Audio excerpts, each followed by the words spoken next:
friends, Krista here. Thanks for stopping by Books and Jams. Today I'm going to tell you about all of the books that I read in the month of January. Nope, February.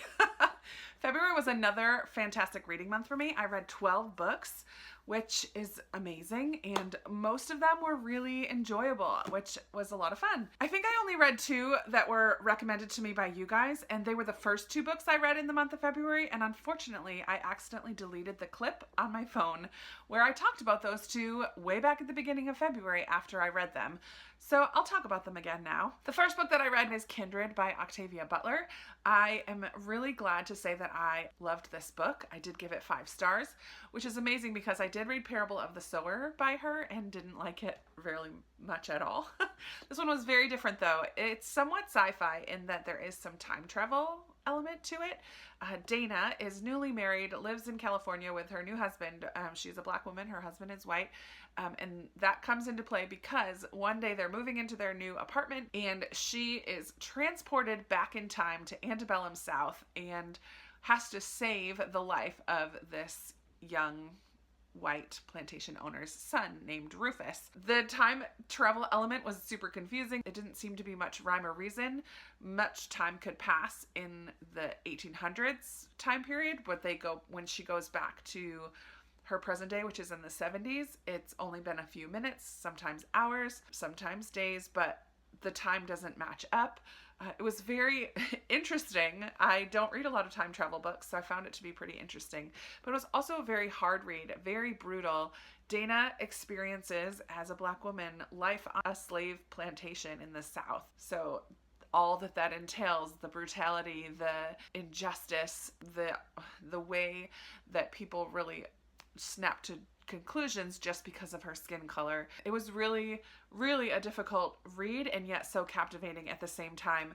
I love the strange connection between Dana and Rufus because she's there to continue to save his life. He recognizes that that's why she keeps coming. It gives them this really strange relationship that was interesting to see them try to work out some things. She has the ability to kind of speak into the way that he treats other people, and is he going to do things the same way that his father did as he grows? It was very interesting, enlightening, very well written, and although it was hard and brutal, I'm really glad that I read this one. Thanks for recommending that to me.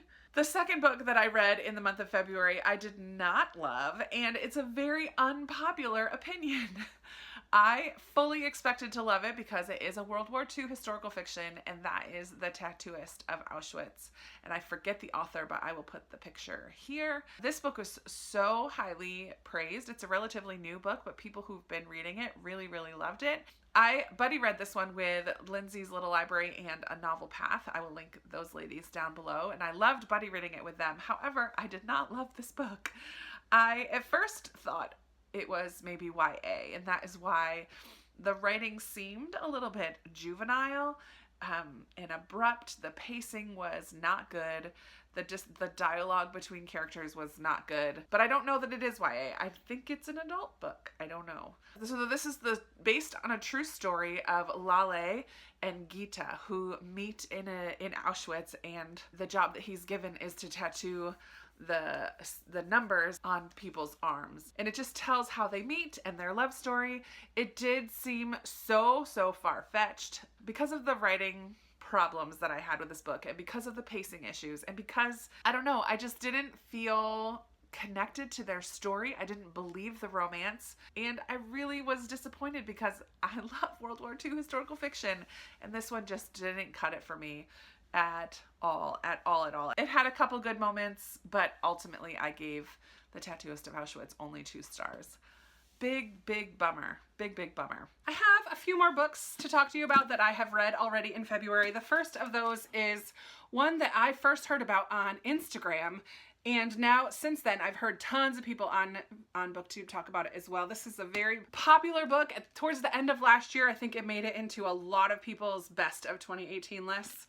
I don't know what my hair is doing right now. But that is Where the Crawdads Sing by Delia Owens. This one is overdue at my library and I can't renew it, so I need to get talking about it. In this book, we follow mainly Kaya, this young girl. It's kind of her coming of age story, and she lives in a swamp community actually in the marsh in northern North Carolina, or in North Carolina somewhere. She's quite young at the beginning of the book, maybe 6 or 7, I think, maybe even younger than that. It kind of starts out the book with her mom leaving. All of her siblings end up leaving and leave her stranded with her father, who can be pretty abusive when he gets drunk in particular. So eventually, though, her dad leaves as well, and she is stranded as a young girl in the swamps. She doesn't ever go to school. She has to make her way and figure out how to survive and just live in the swampland. One thing that I was a little nervous about with this one, because with all the hype, I kept hearing people talk about that it has such beautiful nature writing. And for me, that is not something that is a buzzword for me. It's actually something that makes me a little nervous, because I've read books with a lot of nature descriptions that gets a little bit boring for me. And so I was kind of nervous when I picked up this one that would be the case, but it wasn't the case at all, because we get pretty in depth a little bit with the biology of the animals and the bugs and the birds and the swamp area. It's a big major part of this book. But throughout this book, we follow Kaya. She grows up, has some interactions with people in the town. There's a lot of prejudice towards her. They call her the marsh girl in a derogatory way. Nobody really stands up for her, and she kind of avoids, as much as she can, avoids civilization. Towards the midpoint of this book, a prominent young man from the town is found dead at the base of this water tower type of thing. And so we have also this murder mystery going on at the same time. Kaya is one of the suspects. So we follow the process of the court case and her being accused of this murder. So that's a big part of the story as well. I found the writing to be very compelling, and Kaya to be my heart was very tender towards her, and I found myself getting angry with the townspeople and with her situation that she got put into. It was just so beautiful, and I absolutely loved it. An easy 5 stars for me. Another book that I finished this month is The Wartime Sisters by Linda Cohen Loigman. I read this with Pages Ago Book Club on Instagram. Actually won their giveaway, so this was a gift, and I'm so thankful that I received it. This takes place in World War II, but really the war is a backdrop and not a major part of the story. So in this story, where it's taking place in Springfield, Massachusetts for the most part, and also in Brooklyn, New York. But in Springfield, Massachusetts, there's this armory, and that's like the part of the war that we really get to see. The women and men who work at this armory and life in this town of Springfield during World War II. So the war is I wouldn't call this like World War II historical fiction. In a way it is, because it's set during that time, but really it's about these 2 sisters, Ruth and, oh my word, what's the other sister? Millie. So we follow Ruth and Millie, who have a very tense relationship. Ruth is the older sister and very academic and smart and has a good head on her shoulders, a lot of common sense. And Millie is the beautiful one who gets herself into a lot of scrapes, is always kind of the center of attention. And Ruth's jealousies of Millie and Millie's desire to be more respected like her sister puts this huge rift in their relationship, and that's really what this story is about. So Ruth gets married and moves to Springfield. Millie has a tragedy in her relationship and goes to Springfield to live with her sister. And they're adults now, but this tension is still very, very, very thick in their relationship. It's more of a family drama than a war book. I really connected with Ruth. I could understand her feelings. And part of what I got frustrated with is I never felt like anyone else really heard where Ruth was coming from. Yes, she had to change her thinking, and she had some misguided, there's a lot of misunderstandings, and redemption needed to happen for their relationship. But I also left feeling frustrated because I felt like Ruth didn't get her full redemption. I felt like nobody stood up for her come the end of the book, and it felt like everybody was still kind of on Millie's side, which is what Ruth's problem was all the way through the book. I probably have issues I need to deal with on my own, but I really connected with Ruth, and I felt very frustrated that Ruth, even by her husband, was kind of, her feelings were kind of pushed aside a little bit. But other than that, I think I gave it 4 stars. I really did enjoy this book. I did read one of my books from my love pile for February. This is a very lighthearted YA love story The Statistical Probability of Love at First Sight by Jennifer E. Smith. I am going to be unhauling this. I only gave it 3 stars. I didn't really care for it. Insta-love to the max. This girl's headed to England for her father's remarriage, his second marriage. Her parents are divorced. She's going to England to meet his future wife for the first time as a bridesmaid.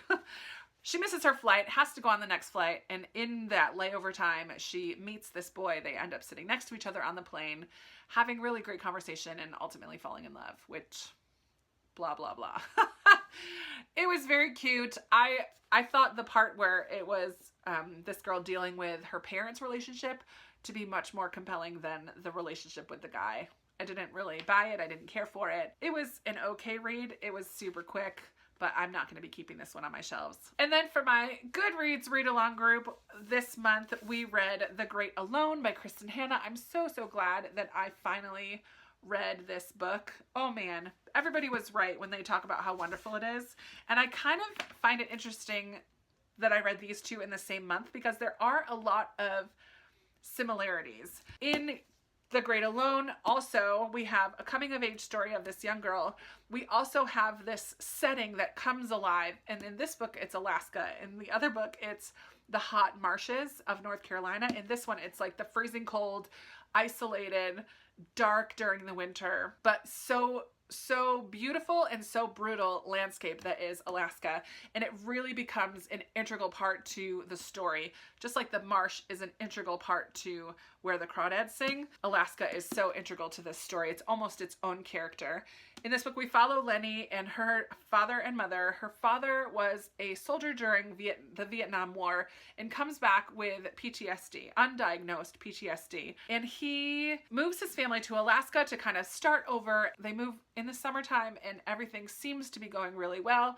The dad is very happy, but right away we start to get foreshadowing. Everybody starts to warn them, you need to prepare for winter. There's so many things in Alaska that can kill you. It's a very dangerous place, especially come wintertime. And the community really begins to open their arms to this family and also help them prepare for winter. And sure enough, when the winter comes and the days start to get shorter and the nights longer, things start to go downhill for this family as well. The father slips into depression and paranoia and anger, and domestic violence is definitely a part of this book. If that's something that you can't or don't want to read about, then this might not be the book for you because it's a very big part of this book. The dad, it just becomes very difficult to read because he's awful. And every time he shows up on the page, I had a physical reaction. My heart would race. I would get tense. What is going to happen now? And it was so cool because I felt like I was feeling what the mother, I forget her name, Cora, I think, what Cora and Lenny were feeling anytime he would come around. They had to walk on eggshells and they had to just be very tense and try not to upset him in any way. I really loved, like I said, the setting and the community and Lenny's story of how to survive and also how to fall in love with Alaska with all of these things going on. The Nightingale was my first Kristen Hanna, and right from the get-go, I knew she was a storyteller that I could really connect with. And this is no different. I definitely feel like her writing has grown.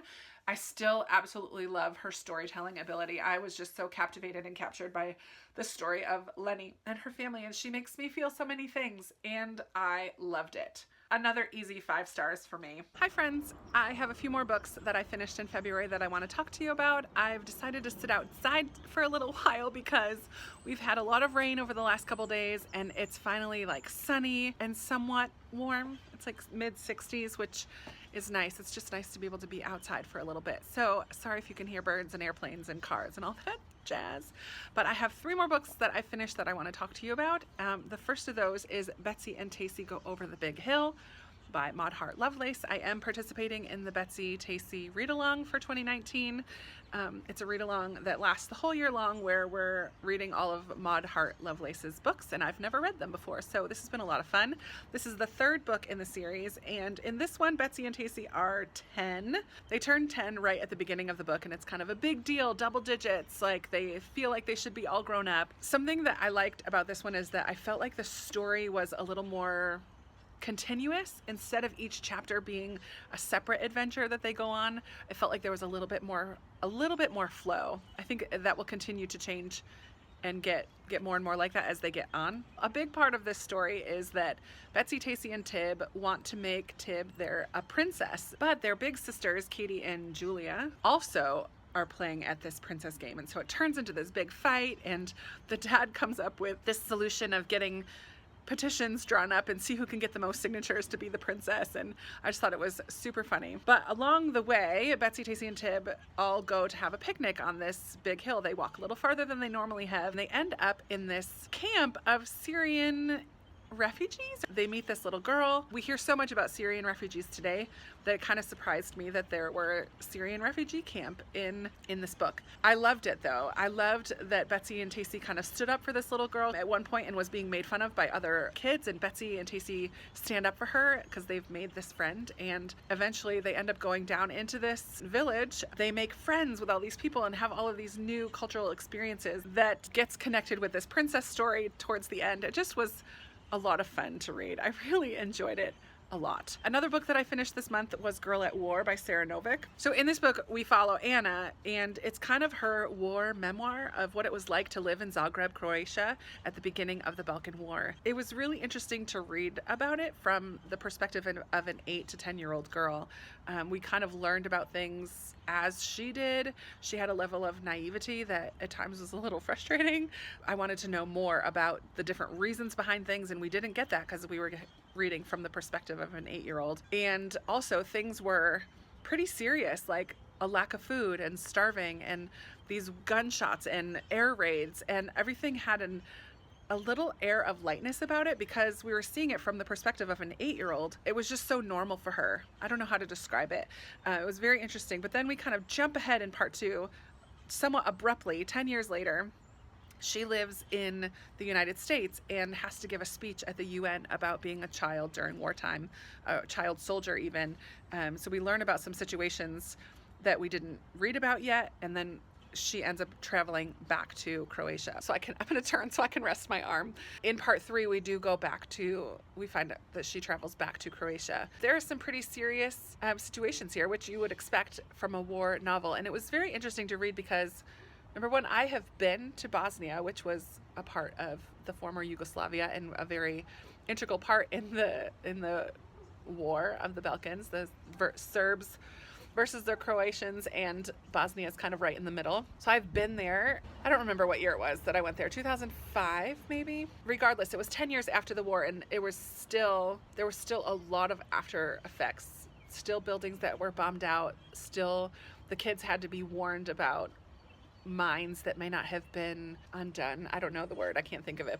And I have a roommate that I had for a little while who is from Croatia and lived through this war herself. It was super interesting because I had that personal connection to read about situations that my roommate could have gone through and did go through. I'm really glad that I read this book. I didn't feel like it was like perfectly written, but I did feel like it was important and interesting, and I really did not like, however, the ending. I felt like the ending was a little abrupt and rushed, which there was a couple things that were pretty abrupt and rushed in here as well, so that was kind of a trend. Overall, I did really enjoy this book, and not enjoy, it's never a good word for a book about war situations, right? It was a difficult read, but I also am glad that I read it. The final book that I'm going to talk about right now was another 4-star read, and it was also from my pile of books about love that I pulled out for Valentine's Day, and it's a Christian fiction called Love Starts with L by Rachel Hauck.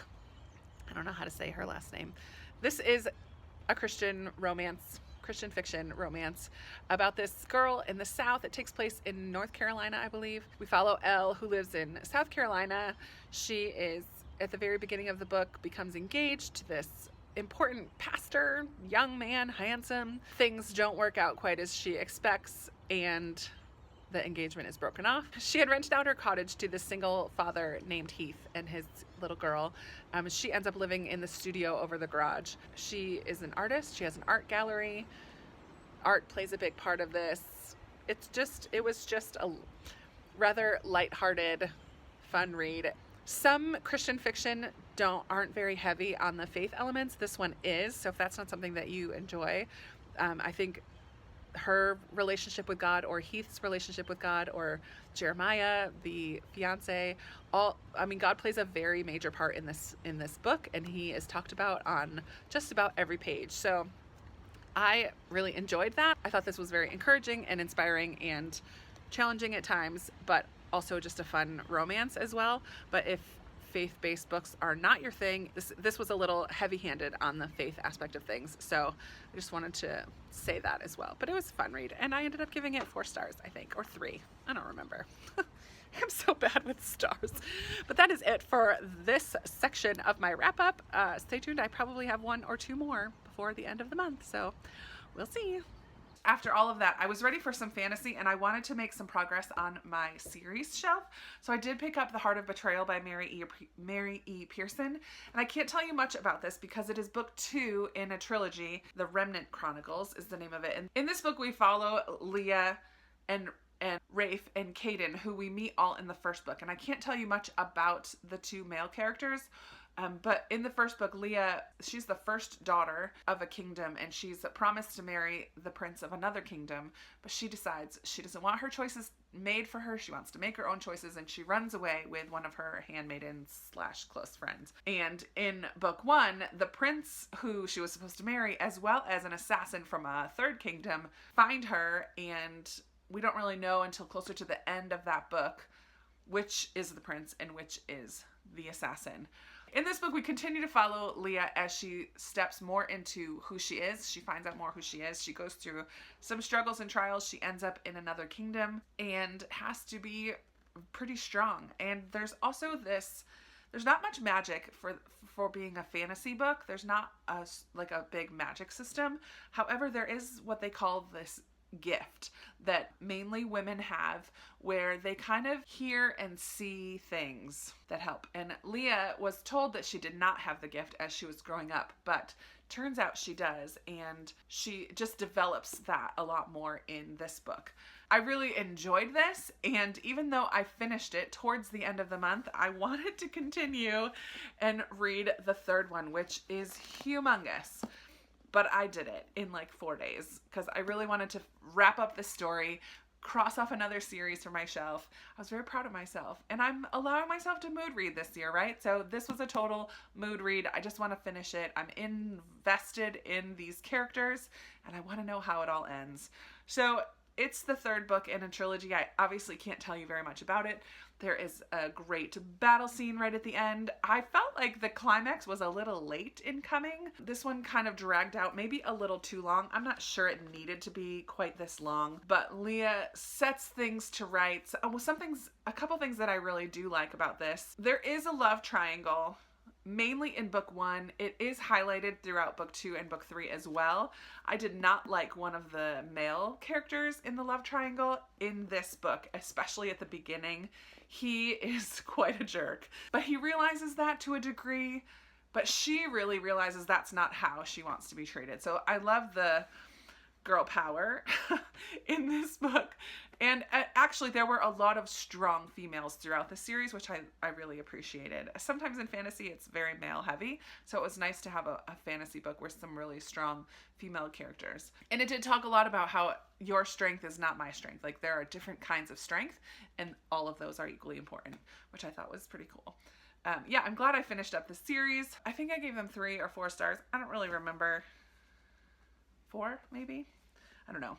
I did really enjoy both of those. The last book that I finished in February was the 4th book in the Betsy Tacy series by Maud Hart Lovelace, and I really enjoyed this one. Betsy and Tacy are now like 12 or 13 years old. Acting and the plays that come to town is a big part of this one, which is a lot of fun. One of my favorite parts, Betsy's dad encourages her to go to the library that's downtown, gives her a little bit of money. He says, go read books at the library and take yourself out to lunch. And I just thought that was sweet and lovely. I love the dad. He's maybe one of my favorite characters in this series. I find him to be just lovely. He often is kind of smirking at their antics and gets involved when he needs to. Yeah, he's one of my favorites. I'm really enjoying this series. It's not blowing my socks off. It's not going to become my favorite of all time, and maybe that's because I don't have the nostalgia attached to it that a lot of other people do, but it is a lot of fun and very sweet. I definitely liked Betsy and Tacy Go Over the Big Hill a little bit better than the Downtown one, but I know for a lot of people, Betsy and Tacy Go Downtown is their favorite of the series. So altogether, 12 books for the month of February. Not bad. Not bad at all. I had 2 or 3, I think I had 3 5 stars, but here are of the ones I read, the ones that I have. I would love to chat with you down in the comments about any of these books. What was your favorite read in the month of February? How is your middle grade March going? I know this is a February wrap up, but don't be afraid to talk about middle grade books in the comments. I love talking to you in the comments, so be sure to talk about anything you want to down there. Give this video a big thumbs up if you liked it, subscribe if you haven't already, and I will be talking to you in another video very soon. Bye!